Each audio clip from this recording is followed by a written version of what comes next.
ಬಂದ್ರು ಸಾರ್ ಬಂದ್ರು ಸಾರ್ ಶಕುಂತಲಾ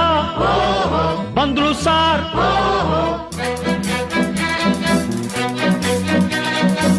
ನೀನಾ ಶಕುಂತಲಾ ಅಲ್ಲ ನನ್ ಶಶಿಕಲಾ ಯಾರನ್ನ ನೋಡ್ಬೇಕು ನಿಮ್ಮನ್ನೇ ನೋಡ್ಬೇಕು ಏನಾಗ್ಬೇಕಾಗಿತ್ತು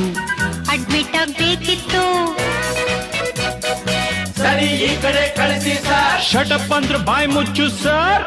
ಹೋಗಮ್ಮ ಹುಡುಗಿ ಅಲ್ಲೇ ಹಿಂದೆ ಅಡ್ಜಸ್ಟ್ ಮಾಡ್ಕೋ ಅಲ್ಲೇ ಹಿಂದೆ ಅಡ್ಜಸ್ಟ್ ಮಾಡ್ಕೋ ನಿನಗೆ ಯಾವುದಿಷ್ಟವೋ ಆ ಬೆಂಚೆ ಸೆಲೆಕ್ಟ್ ಮಾಡ್ಕೋ ಈ ಬೆಂಚ್ ಸೆಲೆಕ್ಟ್ ಮಾಡ್ಕೋ